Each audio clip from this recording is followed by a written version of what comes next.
안녕하세요 여러분. 민쌤의 아무나 배우고 아무데나 써먹는 아무 역사 시간입니다. 오늘 수업은요 교과서 61페이지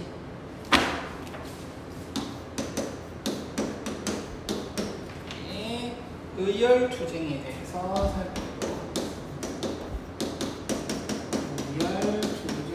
살펴볼게요. 학습지는요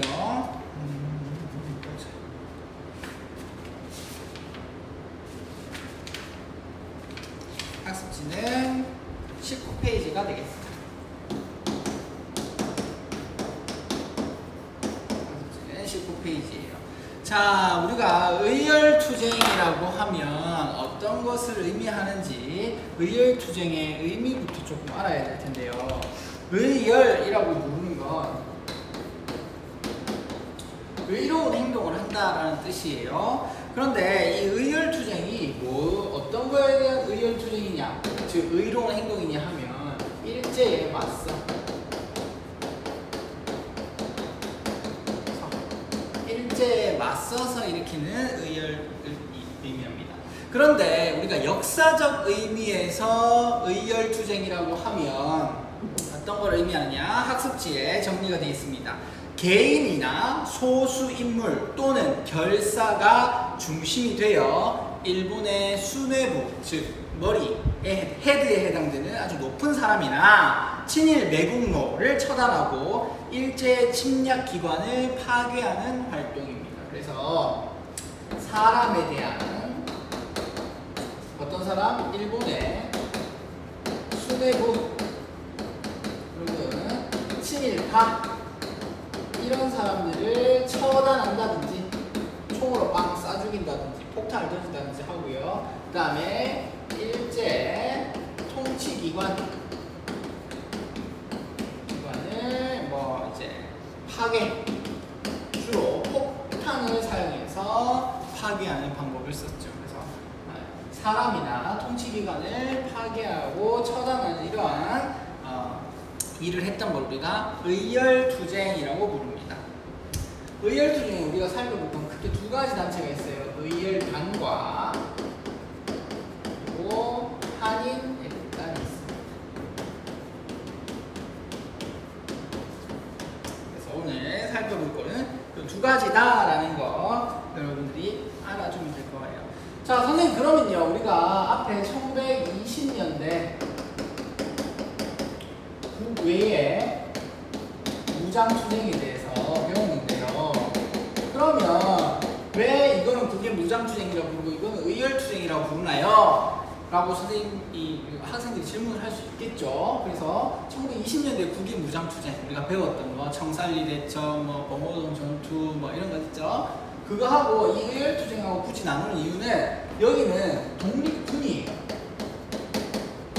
말 그대로 군대 형식으로 대대, 중대, 소대, 사단과 같은 군대의 형식으로 대규모라면 의열투쟁 같은 경우는 개인이 한다든지 아니면 몇몇 사람들이 한다든지 아니면 조그마한 단체에서 개별적으로 행동하면서 처단하는 활동이기 때문에 두 개가 같다고 볼 수는 없다라는 겁니다. 무슨 말인지 알겠죠? 자, 그러면 제일 먼저 우리가 살펴볼 게 의열단에 대해서 살펴보겠습니다. 의열단의 활동에 대해서 살펴볼게요.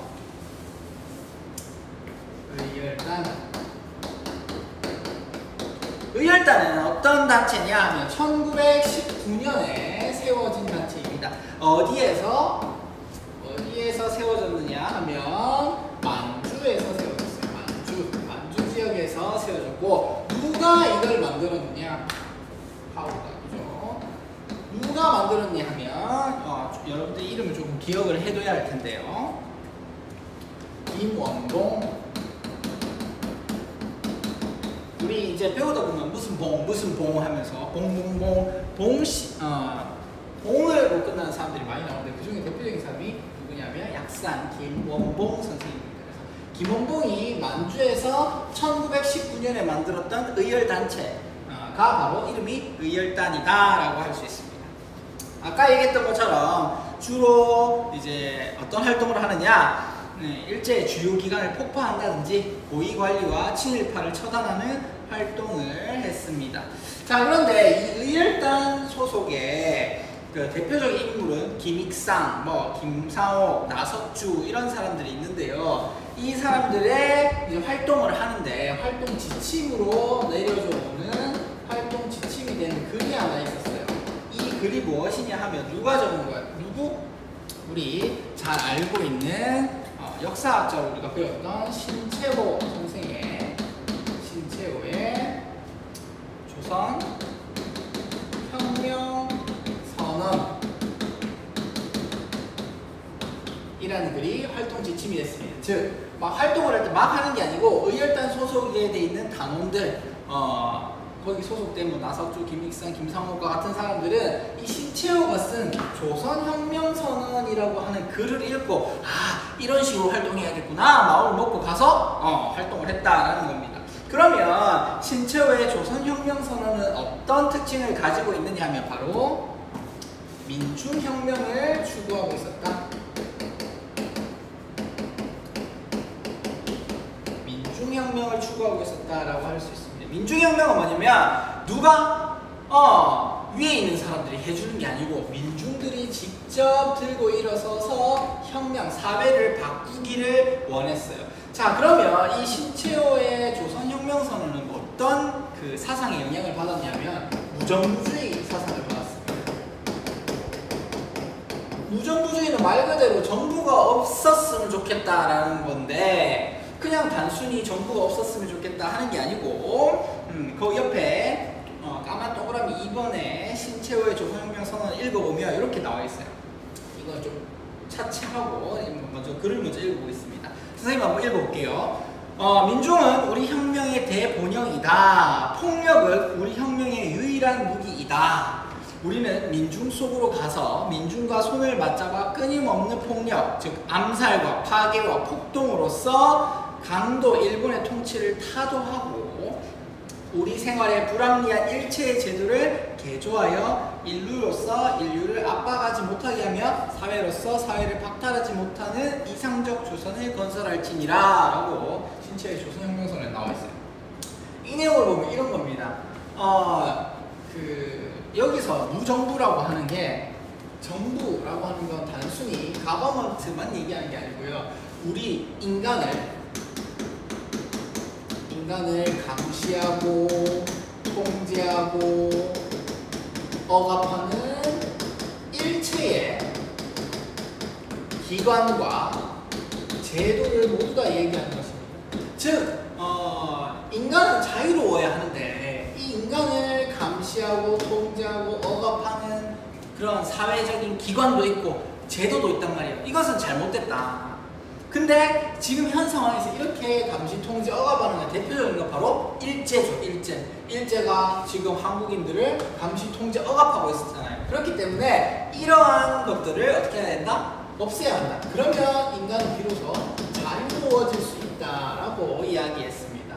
그래서 이 무정부주의의 이제 방식에 따르면 이렇게 인간을 감시, 통제, 억압하는 일체의 기관과 제도를 없애고 자유로 가려면 어떻게 가야 되느냐? 어떻게 가야 하느냐 하면 바로 민중혁명을 얘기했다.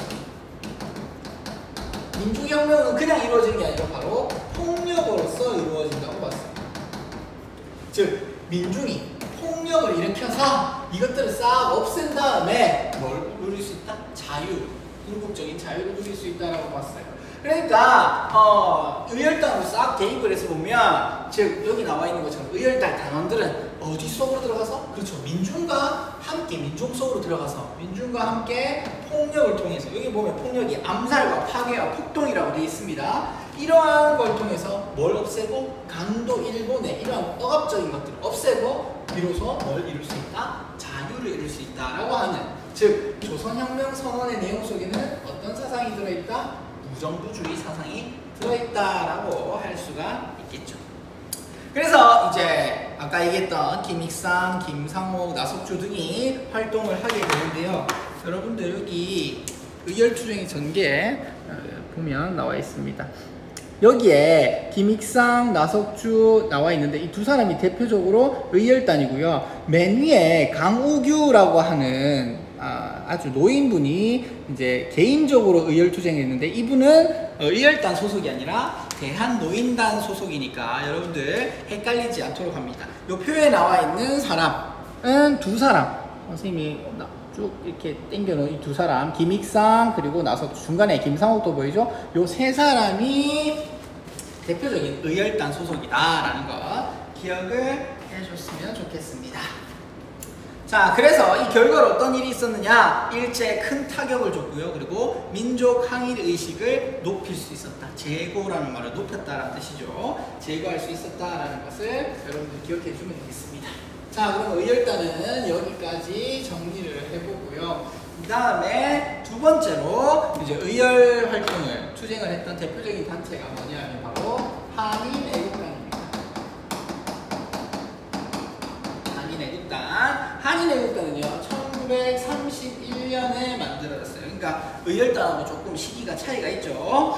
자, 배경을 보면요 1920년대 중반 이후에 임시정부는 일제 탄압으로 고전을 면치 못하고 있었다. 아주 힘들었다. 그 얘기를 우리가 대한민국 임시정부 할 때 했어요. 뭐냐면 연통제, 교통국과 같은 비밀 행정조직 기관들이 일제에 발각이 되면서 하기가 힘들었다. 그러면서 안에서 창조론, 개조론 나눠서 국민대표회의를 했는데 거기서 제대로 안 돼가지고 다 떠나고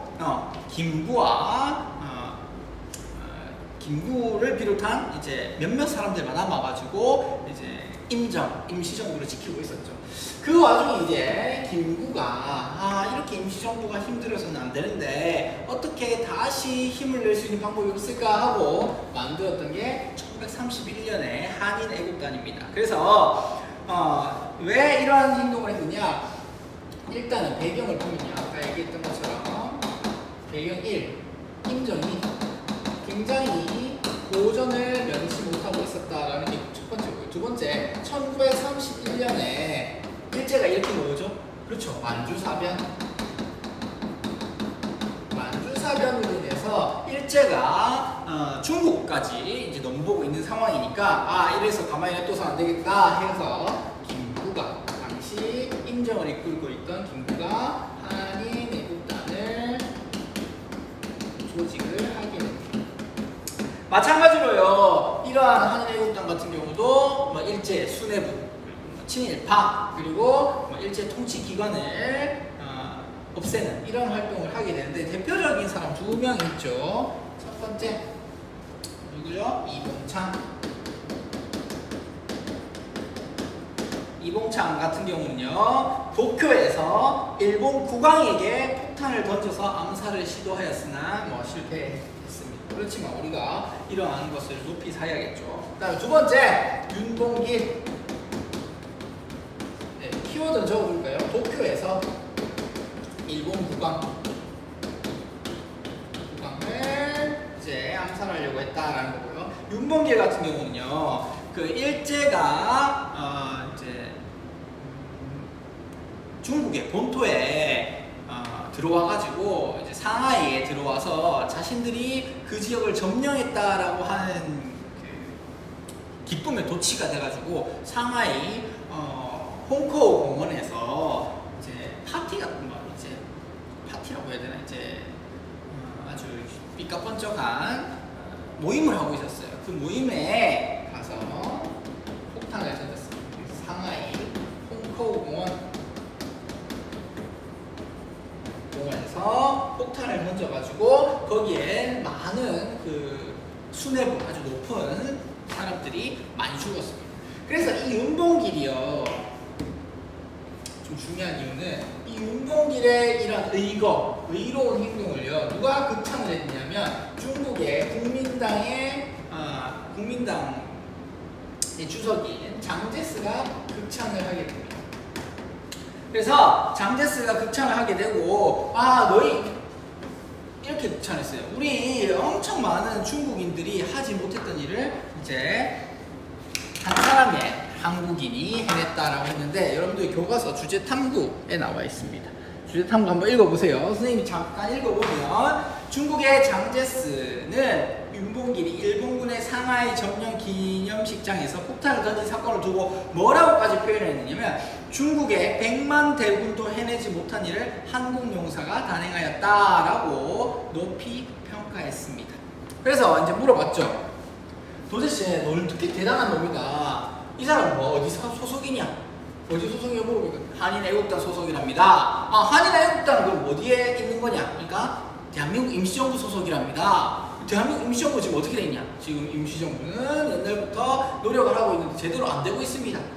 그래? 이렇게 우리 중국 국민들도 못한 것들을 중국이 독립하는데도 도움을 줬으니까 장제스가 응찬하면서 어떻게 한다? 그러면 그 힘들어하는 대한민국 임시정부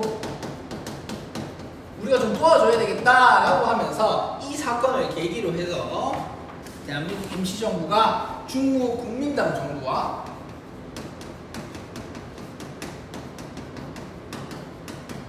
함께 다니면서 지원을 받는 계기가 됩니다. 그래서 대한민국 임시정부가 중국 국민당 정부의 지원을 받는 계기가 된 게 바로 윤봉길의 상하이 홍보 공문에서의 의거라고 할 수가 있습니다. 한인애국당 내용은 이 정도로 하면 될 것 같아요. 아까 살펴봤던 표를 한 번 더 보면요, 여기 나와 있는 이봉창, 윤봉길 보이죠? 12장 전개, 이 두 사람이 한인애국단의 소속이라고 할 수 있습니다.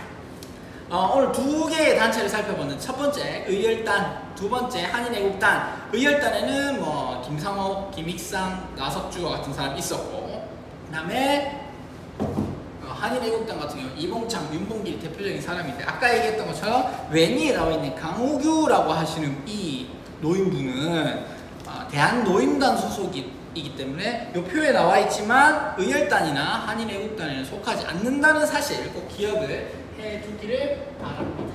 자, 여기까지 했고요. 여러분들 교과서 뒷페이지로 한번 넘겨볼게요.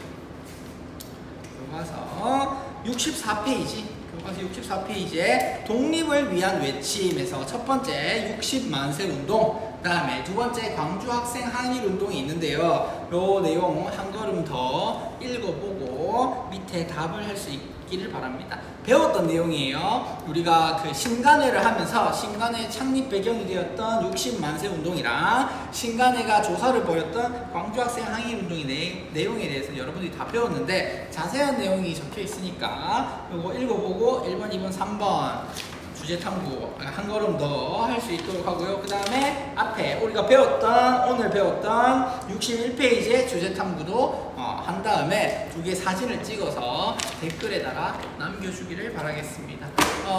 길게 수업을 할 부분이 크게 아니라서 오늘 이 정도만 하고요. 다음 시간에는 1930년대에 만주에서 그리고 중국 본토에서의 무장투쟁에 대해서 살펴보도록 하겠습니다.